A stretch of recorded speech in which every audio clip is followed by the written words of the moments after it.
உமக்கு மேல் ஒருவரும் இல்லையே, எல்லோருக்கும் மேலாக உயர்ந்தவர், உமக்கு மேல் ஒருவரும் இல்லையே. அல்லேலூயா அல்லேலூயா அல்லேலூயா ஆமென்.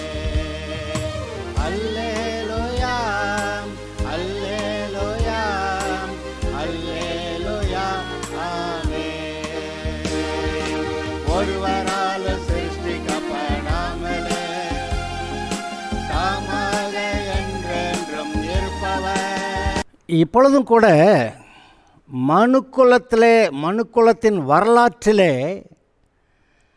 தேவன் ஒவ்வொரு காலகட்டத்திலும் இடைப்பட்டு அவர்களிடத்திலே பேசி அவர்களை வழிநடத்தி அவர்களை ஆசீர்வதித்து பிசாசுடைய பிடியிலிருந்து, பாவத்தின் பிடியிலிருந்து, நரக ஆக்கினிலிருந்து தப்புவித்து பரலோகம் கொண்டு போய் சேர்ப்பதற்காக இறங்கினார். ஜனங்களிடத்தில் இடைப்பட்டார், செயல்பட்டார், காரியங்களை செய்தார் என்று பார்க்கிறோமே. அவைகள் எல்லாம் இப்பொழுது நமக்கு ஒரு அடையாளமாக, எடுத்துக்காட்டாக அது அமைந்திருக்கிறது. அதை நாம் நினைத்து பார்த்தால் அங்கே கர்த்தர் அப்படி விசுவாசித்தவர்களுக்கு என்ன செய்தார், விசுவாசியாதவர்களுக்கு என்ன செய்தார் என்று நாம் பார்க்கும்போது நமக்கு விளங்குகிறது. நாம் கர்த்தருடைய வார்த்தையை விசுவாசித்தா நம்ம நல்லா இருப்போம், கர்த்தருடைய வார்த்தையை விசுவாசிக்கலைன்னா நமக்கு நல்லா இருக்காது அப்படின்னு சொல்லி இதெல்லாம் திருஷ்டாந்தங்களாய் கர்த்தர் எழுதியிருக்கிறார் என்று எழுதியிருக்கிறது. திருஷ்டாந்தங்கள்னால் எடுத்துக்காட்டுகளாக. இப்போ பைபிள் வாசிக்கும்போது அந்த சூழ்நிலையில் நீங்கள் இருந்தீங்கன்னா, ஒரு குறிப்பிட்ட சூழ்நிலையில் நீங்கள் இருந்தீங்கன்னா அவங்களுக்கு கர்த்தர் என்ன சொன்னாரோ அதை தான் உங்களுக்கு செய்வார் அப்படி நீங்கள் எதிர்பார்க்குறீங்க. இப்பொழுது கடந்த செய்தியில் கர்த்தர் யோசுவாட்ட சொல்லி, நான் உன்னை விட்டு விலகுவதில்லை, உன்னை கைவிடுவதில்லை சொல்லிட்டு, நீ போய் இந்த இஸ்ரவேல் ஜனங்களுக்கு நான் அவர்களுக்கு வாக்கு பண்ண தேசத்தை நீ பகிர்ந்து கொடுக்க வேண்டும், அங்கே யுத்தம் பண்ண வேண்டும், யுத்தத்தில் ஜெயித்து அந்த கானானியர்களை துரத்தி விட்டு கொண்டு அழித்து விட்டு அந்த தேசத்தில் இவர்களை நீர் குடியமர்த்த வேண்டும் என்று சொல்லி கர்த்தர் யோசுவா கட்டளையிட்டிருந்தார். அப்படியே வர்ற வழியில் தான் பார்த்தா இப்போ யோர்தான் குறுக்க கிடக்கு. யோர்தான்னா மரண யோர்தான். அது கரை புரண்டு போகிற போது யார் இறங்குனா யாரும் தப்ப முடியாது.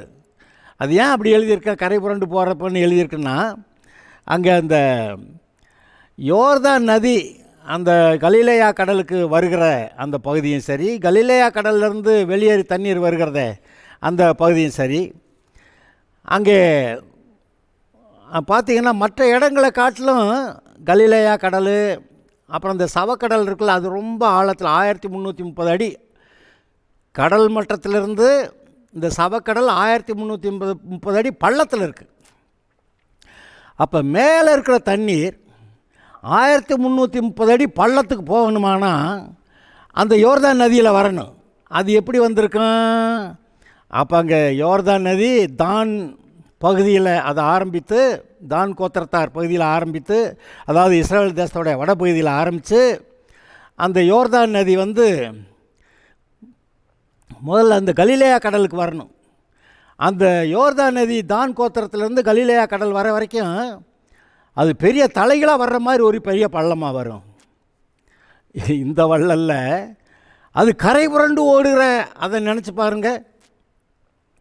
யார் இறங்கினாலும் ஆள் காலி, தண்ணியோடு போயிட வேண்டியதேன். அப்படிப்பட்ட தண்ணீர் வேகமாக ஓடிக்கொண்டிருக்கும்போது இங்கே யோசுவா இஸ்ரவேல் ஜனங்களோட கூட வர்றான். யோர்தான் நதி. ஆனால் யோர்தான் நதியை பார்த்து மட்டும் இல்லை, வேறு எதை கண்டுனாலும் நம்ம பயப்பட வேண்டியதில்லை. ஏன்னா கூட ஒருத்தர் இருக்கிறாரா? உங்களோட ஒருத்தர் இருக்கிறாரா? சாத்ராக், மேஷாக், ஆபேத்நேகோ அங்கே அந்த அக்கினிக்குள்ளே இருந்தபோது அங்கே இன்னொருத்தர் இருந்தாரா? அது மனுஷகுமாரனு கொப்பாக இருக்கிறாருன்னு சொல்லி இருந்துச்சா? 3 பேர் போல 4 பேர் உலாவி கொண்டிருந்தாங்களா? அப்போ ராஜா கூப்பிட்டானே, சாத்ராக் மேஷாக் ஆபேத்நேகோனுடைய தேவனுடைய தாசரே வெளியே வாருங்கள் கூப்பிட்டானா, 3 பேர் தான் வந்தாங்க, 4வது ஆளை காணா. ஆனால் அங்கே உள்ளே இருக்கிறப்ப 4வது ஆள் இருந்தார். இப்படி யோர்தான் நதியில் பக்கத்தில் நிற்கும்போது யோசுவாவுக்கு நல்லா தெரியும் நம்ம கூட ஒருத்தர் இருக்கிறாரு. அதை கர்த்தர் அவனுக்கு சொல்லியிருந்தார். அங்கே யோர்தான் நதியில் 5வது அதிகாரத்தில் பார்த்திங்கன்னா, அங்கே எரிகோ கோட்டையை திறக்கிறதுக்கு முன்னாடி, எரிகோ கோட்டையை விழுக்காட்டுறதுக்கு முன்னாடி கர்த்தர் வந்து யோசுவாவுக்கு ஒரு சொப்பன தரிசனம் கொடுக்குறார்.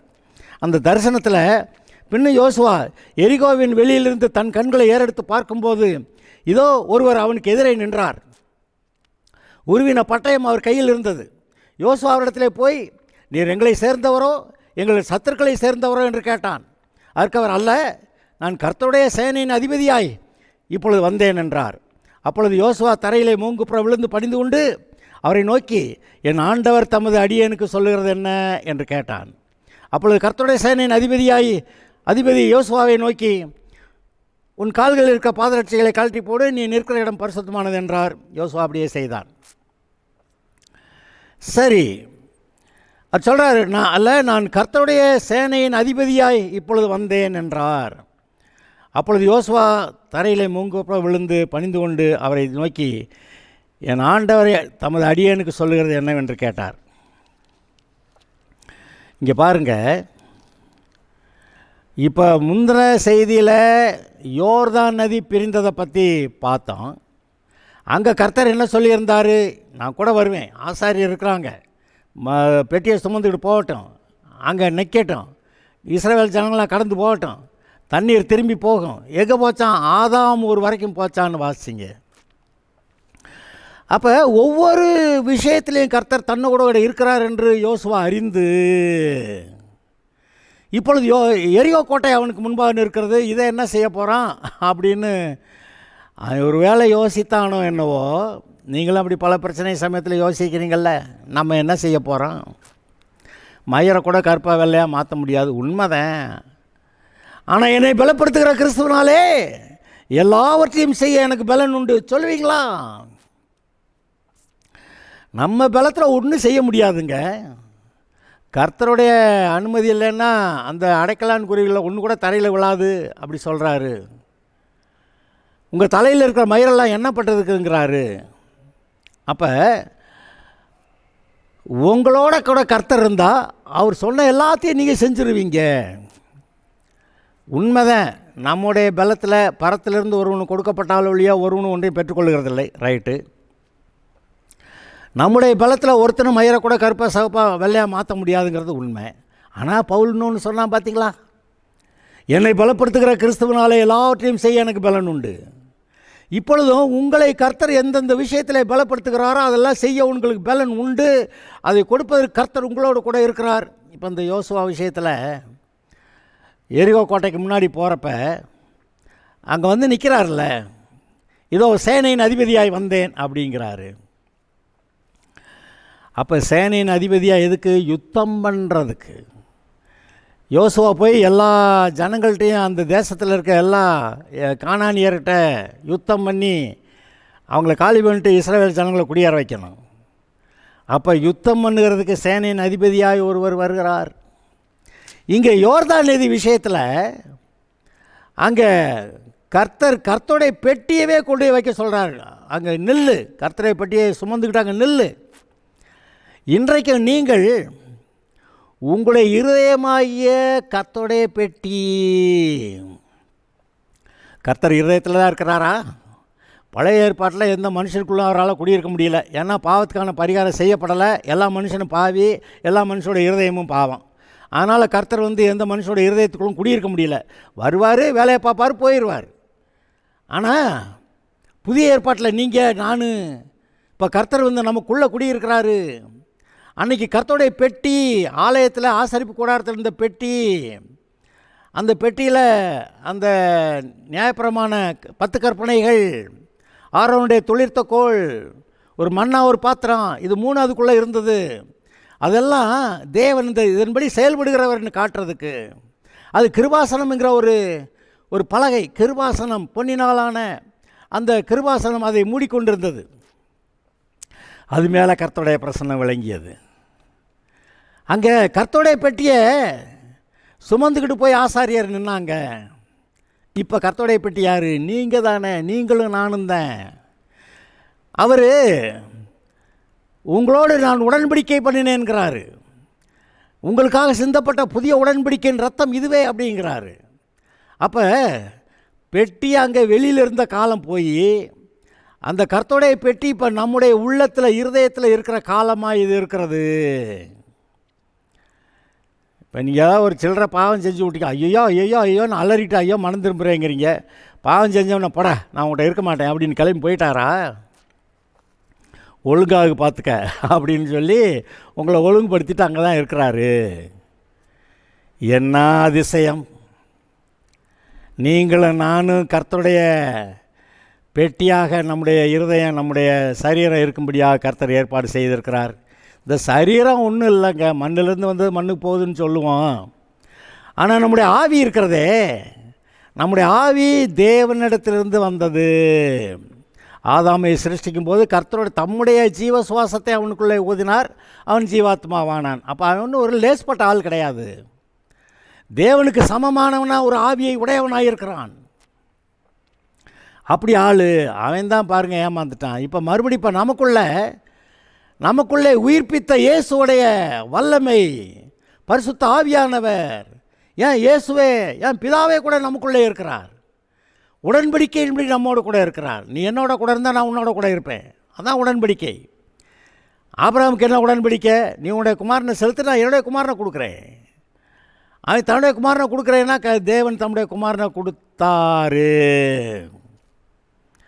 அதுக்கு அப்போதைக்கு அவருக்கு அடையாளமாக ஒரு ஆட்டுக்குட்டி பலியிடப்பட்டது. அந்த தேவ ஆட்டுக்குட்டி இயேசுவே. 2000 வருடங்களுக்கு முன்பாக இயேசு வந்தார், சிலுவையிலே தன்னை பலியாய் கொடுத்தார். அந்த உடன்படிக்கை நிறைவேறியது. இன்றைக்கு அந்த உடன்படிக்கைக்கு அடையாளமாய் நீங்களும் நானும் இருக்கிறோமே. நாம் தான் அவர் சிந்தின புதிய உடன்படிக்கையின் ரத்தத்தோட கூட உடன்படிக்கை பண்ணவர்களாக இருக்கிறோமே. அங்கே கர்த்தருடைய பெட்டி போய் நின்றது. இப்போ நீங்கள் ஒரு பெட்டியை தூக்கிட்டுலாம் போய் எங்கேயும் நிற்க வேண்டியதில்லை. கர்த்தருடைய பெட்டியை தூக்கிட்டு போய் நின்னா ஒழுங்காக இருந்தால் காரியம் நல்லா நடக்கும். ஒழுங்கு இல்லைன்னா கர்த்தருடைய பெட்டி வந்தாலும் அது ஒன்றும் சரிப்படாது. இது கர்த்தருடைய பெட்டியை எடுத்துகிட்டு போனாங்க, யோர்தானில் நின்னாங்க. அந்த மரண யோர்தான் பின்னிட்டு திரும்பியது. சார்தானுக்கு அடுத்த ஆதாம் ஊருகிற வரைக்கும் திரும்பி போச்சு. இஸ்ரவேலர்லாம் வெட்டாந்தரையில் நடந்து யோர்தான் நதியை கடந்து போனாங்க. இது நல்ல செய்தி. ஆனால் ஏலியோடைய காலத்தில் கர்த்தருடைய ஆசரிப்பு கூடாரம் அங்கே இருந்தபோது அங்கே அந்த ஏலியும் ஒழுங்கில்லை, அவருடைய குமாரரும் ஒழுங்கில்லை. அப்போ பெலிஸ்தர்களோட யுத்தம் வந்துச்சு.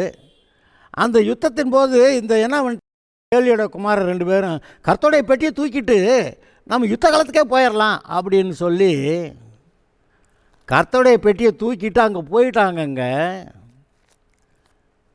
கர்த்தருடைய பெட்டி இருக்குல்ல, ஆமாம், ஆள் ஒழுங்கு இல்லைன்னா கர்த்தருடைய பெட்டி இருந்தாலும் அது ஒன்றும் சரிப்படலை. இன்றைக்கி நாம் பாவியாக இருந்தால் நம்ம உடன்படிக்கை பண்ணிக்கிட்டவங்க தான் கர்த்தரோட கூட. ஆனாலும் நம்ம பாவியாக இருந்தால் ஒன்றும் நடக்க மாட்டேங்குது, பார்த்தீங்களா? அதனால தான் எல்லா காவலோடும் உன் இருதயத்தை காத்துக்கொள், ஏனென்றால் அதற்குள்ள ஜீவ ஊற்று புறப்படும் அப்படி சொல்கிறாரு. எல்லா காவலோடும் நம்முடைய இருதயத்தை காத்துக்கிட்டால் நான் தான் கர்த்தருடைய பெட்டி, நமக்காக கர்த்தர் நிற்கிறார், நமக்காக செயல்படுவார். இந்த கர்த்தருடைய பெட்டியை ஆளுக தூக்கிட்டு போய் யோர்தான் நதியில் நின்னாங்க. யோர்தான் பின்னிட்டு திரும்பியது. இன்றைக்கு உங்களுக்குள்ளே கர்த்தருடைய பெட்டி இருக்கிறபடியாலே உங்களுக்கு விரோதமாய் போராடுகிற மரண சக்திகள் பின்னிட்டு திரும்பி ஆதாம் ஊர் வரைக்கும் அங்கே போகும் என்று சொல்லுகிறேன். ஏனென்றால் நீங்கள் கர்த்தருடைய பெட்டியாக இருக்கிறீர்கள். நீங்களே கர்த்தருடைய பெட்டியை சுமக்கிறவர்களாக இருக்கிறீர்கள். நீங்களே அந்த கர்த்தருடைய பெட்டியை சுமக்கிற ஆசாரியர்களாயும் இருக்கிறீர்கள். கர்த்தர் உங்களை என்னவாக்குறேன்னாரு? ராஜாக்களும் ஆசாரியர்களும் ஆக்கினேன் அப்படி போட்டிருக்கு. நீங்கள் தேவனுடைய பிள்ளைகள், ஆனால் அதே சமயத்தில் நீங்கள் ராஜாக்களும் ஆசாரியர்களும். நீங்கள் கிறிஸ்துவோடு கூட தேவனுடைய வலது பார்சலே உன்னதங்களிலே உட்கார வைக்கப்பட்டவர்கள்.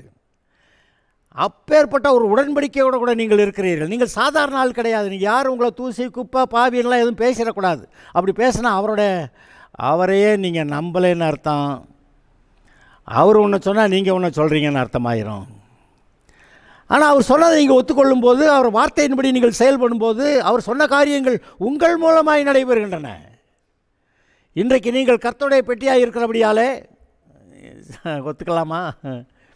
கர்த்தர் உங்களோட கூட இருக்கிறாரா? உங்களோட கூட உடன்படிக்கை பண்ணியிருக்கிறாரா?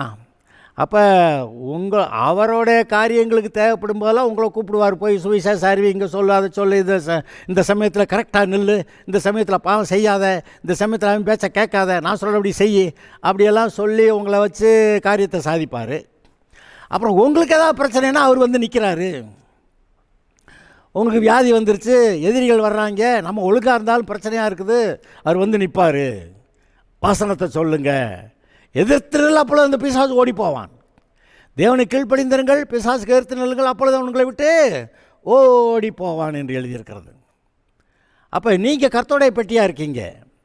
நீங்கள் கர்த்தருடைய பெட்டியாக இருந்துக்கிட்டு உங்களுக்கு விரோதமாக மரண யோர்தான் வந்தாலும் திரும்பித்தான் போக வேண்டும். உங்களோட வாழ்க்கையில் ஒருவேளை மரணமே வரும் என்று நீங்கள் நினைக்கிற சூழ்நிலையாக இருந்தாலும் கூட அந்த மரண சக்திகள் திரும்பி போகும் என்று நான் உங்களுக்கு சொல்லுகிறேன். அந்த மரண சக்திகள் உங்களை விட்டு திரும்பி போகும். சிலர் சொல்லலாம், எனக்கு விரோதமாக பில்லி சூனியம் பண்ணிட்டாங்க, எனக்கு விரோதமாக ஏவிட்டாங்க. அவங்க ஏவுனா பில்லி சூனியம் பண்ணால் என்ன? கடைசிக்கு அவங்களுக்கு தான் அது கேடு கடைசியில். ஏன்னா உங்களை ஒன்றும் செய்ய முடியாது. இன்றைக்கி விசுவாசம் இல்லாத ஆட்களுடைய விஷயத்தில் அவன் ஏவி விட்ட பில்லி சூனியமெல்லாம் வேலை பார்க்குறது உண்மைதான், நான் அதை இல்லைன்னு சொல்லலை. ஆனால் நீங்கள் விசுவாசியாக இருக்கிறதுனால, நீங்கள் கர்த்தருடைய பெட்டியை சுமக்கிறவர்களாக இருக்கிறதுனால, நீங்களே கர்த்தருடைய பெட்டியாக இருக்கிறதுனால எப்படி இந்த பிசாசு உள்ளே வரும்? நீங்கள் கர்த்தருடைய ஆளுகையின் கீழ் இருக்கிறீர்கள், கர்த்தருடைய நிழலிலே இருக்கிறீர்கள். உன்னதமானவருடைய மறைவில் இருக்கிறவன் சர்வவல்லவருடைய நிழலிலே தங்குவான் என்று சொன்னபடி நீங்கள் சர்வவல்லவருடைய நிழலிலே பாதுகாப்பில் தங்கி இருக்கிறீர்கள். உங்களுக்கு விரோதமான பில்லி சூனியமோ செய்வினை ஏவல்கள் கிடையாது. பாருங்கள், பிலேயாம் வந்து பாலாக் ராஜா சொன்னான்னு சொல்லி இவங்களை சபிக்கலான்னு வர்றான். ஆனால் என்ன நடந்து போச்சு? இந்த இஸ்ரவேலுக்கு விரோதமாக சாபம் போட முடியாமல் போச்சு. கர்த்தர் சொல்லிட்டார் தான், நான் சொல்கிறது தான் சொல்லணும், வேறு எதுவும் பேசக்கூடாது அப்படின்ட்டார். கடைசிக்கு சபிக்கிறதுக்கு வந்த பிலேயாம் கர்த்தரை ஆசீர்வதிக்கிறாரு, நான் திருப்ப முடியாதுன்னு சொல்லிட்டு கர்த்தர் என்ன சொன்னார்னு சொல்லி ஆசீர்வதிச்சு விட்டு போயிட்டான். கடைசிக்கு பாலாக் கூப்பிட்டியா, நீ ஆசீர்வதிக்க வேணாம், சபிக்கணும் போடா நீ அப்படின்னு விரட்டி விட்டான். உங்களுக்கு விரோதமாய் பில்லி சூனியம் பண்ண முடியாது,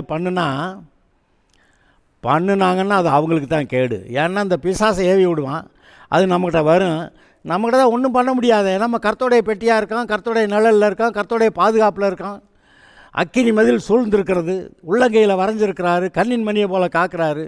அது சுற்றி பார்த்துட்டுங்க, ஒன்றும் செய்ய முடியாதுன்ட்டு மந்திரவாதிக்கிட்டான திரும்ப போய் அங்கே என்னத்துக்கா நீ அனுப்புனேன் அப்படின்னு அவன்கிட்ட சண்டை போட்டு, அப்போ எனக்கு வேலை கொடுன்னா அவன் வேறு யார்கிட்டயா ஏவி விட்டுருவேன். இந்த பிசாசு போய் அந்த வேறு யாரோடைய வாழ்க்கையை கெடுத்துக்கிட்டு இருக்கோம். அல்லது ஏவி விட்டவனே தான் அதுக்கு வருவேன். கடைசியில் எவன் ஏவி விட சொன்னானோ அவன்கிட்ட போய் இந்த பிசாசு வேலையை பார்த்துறோம். அருமையானவர்களே, மரண சக்திகள் உங்களை விட்டு ஓடிப்போம். தேவனை கீழ்ப்படிந்திருங்கள், பிசாசுக்கு எதிர்த்து நில்லுங்கள், அப்பொழுது அவன் உங்களை விட்டு ஓடி போவான். அதை நீங்கள் பார்க்குறீங்க. எங்கே நாங்கள் சில வசனங்களை நான் வாசிக்கிறேன். அந்த யோர்தான் நதியை பின்னிட்டு போக வைத்து இஸ்ரவேலர் கடந்து போனாங்களே, அதோட சம்பந்தப்பட்ட ஒரு சில வார்த்தைகள். யோசுவா 4வது அதிகாரத்தில் ஜனங்கள் எல்லாரும் யோர்தானை கடந்து தீர்ந்தபோது கர்த்தர் யோசுவாவை நோக்கி, நீங்கள் ஒவ்வொரு கோத்திரத்திற்கும் ஒவ்வொருவராக ஜனங்களில் 12 பேரை தெரிந்து கொண்டு இங்கே யோர்தானின் நடுவிலே ஆசாரியர்களின் கால்கள் நிலையாய் நிற்கிற இடத்திலே 12 கற்களை எடுத்து அவைகளை உங்களோடு கூட அக்கறைக்கு கொண்டு போய் நீங்கள் இன்று இரவில் தங்கும் ஸ்தானத்திலே அவைகளை வையுங்கள் என்று அவர்களுக்கு கட்டளையிடுங்கள். எல்லாரும் போகணும், கடந்து போகணும். 12 கோத்திரத்துக்கு 12 ஆளுக இருந்துக்கிட்டு அந்த ஆசாரிகள் நிற்கிறாங்களே அந்த யோர்தான் நதியில், அந்த இடத்துல ஆளுக்கு ஒரு கல்லா 12 பேருக்கு 12 கல்லை தூக்கிட்டு கரைக்கு போங்கடா அப்படின்னு சொல்லி அங்கே போய் அங்கே உட்காடுறீங்களா, ரெஸ்ட் எடுக்கிறீங்களா, அங்கே போய் வை அப்படின்னு சொல்கிறார். அப்பொழுது யோசுவா இஸ்ரவேல் புத்திரர்கள் ஒவ்வொரு கோத்திரத்துக்கு ஒவ்வொருவராக ஆயத்தப்படுத்தியிருந்த 12 பேரை அழைத்து அவர்களை நோக்கி, நீங்கள் யோர்தான் மத்தியிலே உங்கள் தேவனாய கர்த்தரின் பெட்டிக்கு முன்பாக கடந்து போய் உங்களுக்குள்ளே ஒரு அடையாளமாக இருக்கும்படி இஸ்ரவேல் புத்திரருடைய கோத்திரங்களின் லக்கத்திற்கு சரியாக உங்களில் ஒவ்வொருவன் ஒவ்வொரு கல்லை தன் தோளின் மேல் எடுத்துக்கொண்டு போங்கள். நாளை இந்த கற்கள் ஏதென்று உங்கள் பிள்ளைகள் உங்களை கேட்டால், நீங்கள் கர்த்தருடைய உடன்படிக்கை பெட்டிக்கு முன்பாக யோர்தானின் தண்ணீர் பிரிந்து போனதினாலே அவைகள் வைக்கப்பட்டிருக்கிறது. யோர்தானை கடந்து போகிறது போது யோர்தானின் தண்ணீர் பிரிந்து போயிற்று. ஆகையால் இந்த கற்கள் இஸ்ரவேலின் புத்திரருக்கு என்றென்றைக்கும் நினைப்பூட்டும்படி அடையாளம் என்று சொல்லுங்கள் என்றான். கல்லை தூக்கி கொண்டு அங்கே வச்சுட்டு, இது என்ன கல்லுடான்னு பிள்ளைய வந்து கேட்டான். யோர்தானை கர்த்தர் திறந்தார் அப்படின்னு நினைப்பூட்டுதலுக்காக இந்த கல் அங்கே இருக்குன்னு சொல்லுன்னு சொல்ல விட்டார். யோசுவா கட்டளைப்படி இஸ்ரவேல் புத்தர் செய்து கர்த்தர் யோசுவாவுடைய சொன்னபடியே இஸ்ரவேல் புத்தருடைய கோத்திரங்களின் லக்கத்திற்கு சரியாக 12 கற்களை யோர்தான் நடுவில் எடுத்து அவைகளை தங்களோட கூட அக்கறைக்கு கொண்டு போய் தாங்கள் தங்கின இடத்துல வைத்தார்கள். யோர்தானின் நடுவிலும் உடன்படிக்கை பெட்டியை சுமந்த ஆசாரியரின் காலில் நின்ற இடத்திலே யோசுவா 12 கற்களை நாட்டினான். அவைகள் இந்நாள் மட்டும் அங்கே இருக்கிறது. ஆசாரிகள் நின்ன இடத்துல கூட 12 கற்களை நட்டு வைடலாம் அப்படின்னு சொல்லி வச்சு, ஆசாரிகள் நின்ன இடம் இந்த இடத்துல 12 கற்கள் இருக்குது பாரு அப்படின்னு சொல்லிட்டு அங்கேருந்து எடுத்துகிட்டு போன கற்களை இவங்க போய் வெளியேறி அதை தாண்டி போனவர் அங்கே இடத்துல வைக்க சொல்லிட்டான். அப்போ 2 அடையாளங்கள் அங்கே. மோசே யோசுவாவுக்கு கட்டளையிட்டிருந்த எல்லாவற்றின்படியே ஜனங்களுக்கு சொல்லும்படி கர்த்தர் யோசுவா கட்டளையிட்டவைகள் எல்லாம் செய்து முடியும் மட்டும் பெட்டியை சுமக்கிற ஆசாரியர்கள் யோர்தான் நடுவில் நின்றார்கள். இவங்கெல்லாம் கல்லை தூக்கிட்டு போய் அங்கெல்லாம் செஞ்சு முடிக்க வரைக்கும் ஆசாரியர்கள் தான் அங்கே நிற்கணும். சீக்கிரம் போங்கடான்னு சொல்லுவான். ஏன்னா எப்போ வாஞ்சி வந்துடுமோன்னு பயமெல்லாம் இருக்கும். பயத்தெல்லாம் மேற்கொண்டு நிற்க வேண்டும். உங்களுடைய வாழ்க்கையில் பிசாசு வந்து பயமுறுத்துவான் பார்த்தீங்களா, போடான்னு சொல்லுங்கள். இந்த யோபு விஷயத்தில் அவன் வந்து என்னத்தையே பேசி யோபு ஏமாற்றி விட்டான், பயப்பட வச்சு விட்டான். நான் பயந்த காரியம் நடந்ததுன்னு சொல்லிவிட்டான். அதனால் இன்றைக்கி நான் சொல்கிறேன், பயப்படாதிருங்கள், கர்த்தர் கூட பட்சமாக இருக்கிறார். நான் சொல்லுகிறேன், பயப்படாதிருங்கள் என்று நான் சொல்லுகிறேன். ஏன்னா கர்த்தர் அப்படி சொல்லியிருக்கிறார், அதனால் நான் சொல்கிறேன், பயப்படாதிருங்கள்.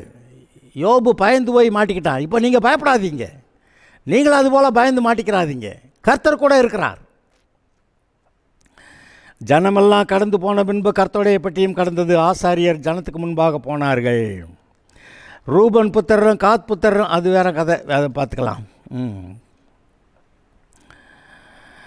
14வது வசனம். அந்நாளிலே கர்த்தர் யோசுவாவை சகல இஸ்ரவேலின் கண்களுக்கு முன்பாகவும் மேன்மைப்படுத்தினார்.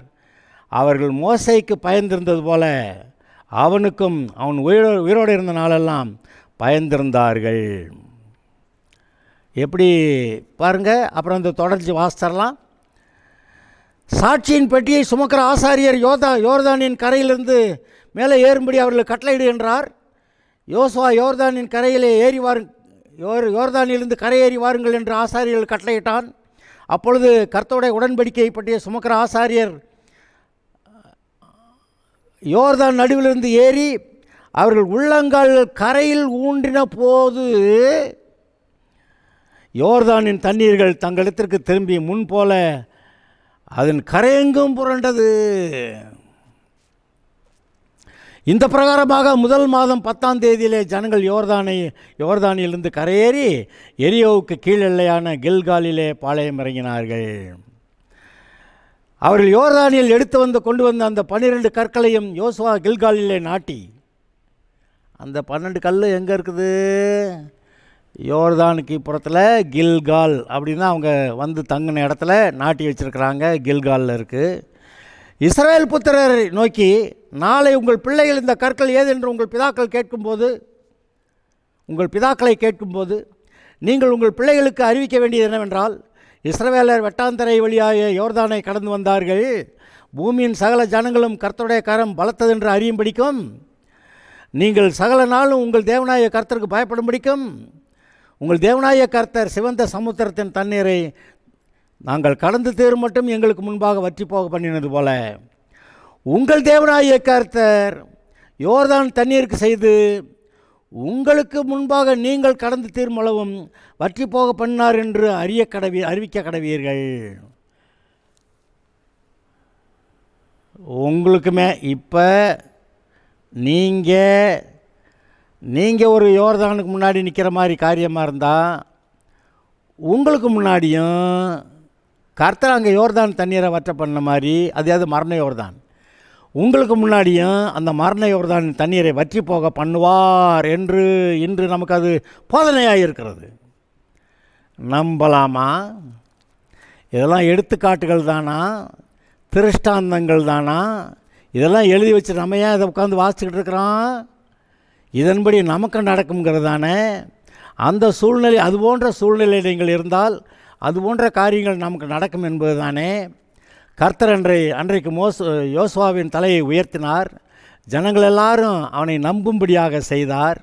அது மாத்திரமல்ல, அங்கே யோர்தான் நடுவில் 12 கற்களை நட்டு வச்சு யோர்தான் நடுவில் இருந்து தூக்கிட்டு வந்து இங்கே அவங்க தங்கியிருக்க இடத்துல வச்சு, உன்னுடைய சந்ததியார் பிற்காலங்களில் வந்து இதென்ன அப்படி என்னத்தையே கல்லை தூக்கிட்டு நட்டு வச்சுருக்கிறீங்க அப்படி கேட்டால், கர்த்தர் இஸ்ரவேலருக்கு முன்பாக யோர்தான் வற்றி பண்ணினதையும், அந்த வெட்டாந்தரையாக இஸ்ரவேலர் நடந்து வந்ததையும், கர்த்தருடைய பெட்டியாக மேலே வந்தோர் பாடு தண்ணீர் புரண்டு போனதையும் நீங்கள் அறியட்டும் என்று சொல்லி உங்களுக்கு இது சாட்சியாக இருக்கிறது என்று அவர்களுக்கு சொல்லுங்கள் அப்படி சொல்லியிருந்தார். அருமையானவர்களே, கர்த்தர் உங்களோடு கூட இருக்கிறார். மரணமே நேருகிறதா இருந்தாலும் என்ன போட்டிருக்கு வசனம்? வெளிப்படுத்தின விசேஷம் 12:11 என்ன போட்டிருக்கு? மரணம் எடுத்து வாசிச்சிடலாமா? வெளிப்படுத்தின விசேஷம் 12:11.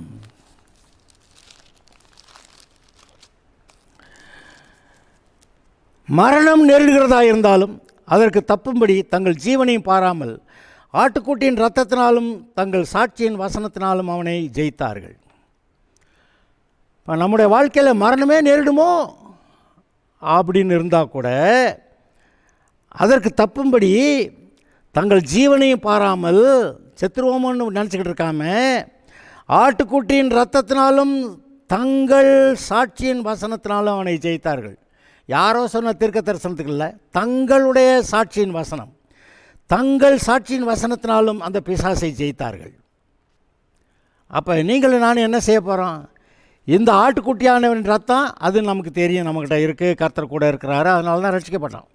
அப்புறம் இப்போ நம்ம செய்ய வேண்டியது விசுவாசித்து அந்த விசுவாச சாட்சியின் வசனம், உன்னோடு கூட இருக்கிறேன், உன்னை விட்டு விலகுவதில்லை, உன்னை கைவிடுவதில்லை என்று சொன்னவர் என்னோடு கூட இருக்கிறார், ஆதலால் மரணத்தை ஜெயிக்கிறேன், நான் தேவனுக்கு கீழ்ப்படிந்திருக்கிறேன், பிசாசுக்கு எதிர்த்து இருக்கிறேன், ஆதலால் அவனை விட்டு ஓடி போகிறான் என்று நீங்கள் சொல்லி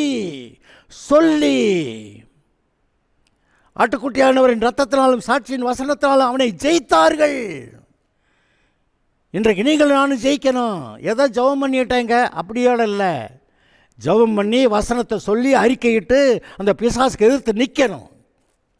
சகலத்தை செய்து முடித்தவர்களாய் நில்லுங்கள் அப்படின்னு சொல்லி எபேசியர் 6 எழுதியிருக்கேன். அதுபோல் நாம் செய்ய வேண்டியதெல்லாம் செய்து முடித்தவர்களாய் நில்லுங்கள். Having ton all stand. அப்படி நாம் கர்த்தருக்கு முன்பாக, இந்த ஜனங்களுக்கு முன்பாக கர்த்தருடைய வார்த்தையின்படி செயல்படுகிறவர்களாய், கர்த்தருடைய வார்த்தையை விசுவாசித்து அதன்படி கிரியை செய்கிறவர்களாய், தேவனுக்கு கீழ்ப்படிந்திருந்து பிசாசுக்கு எதிர்த்து நின்று அவனை துரத்துகிறவர்களாய் நீங்களும் நானும் இருப்போமாக. ஏன்னா நீங்களும் நானும் தான் இப்போ கர்த்தருடைய பெட்டி.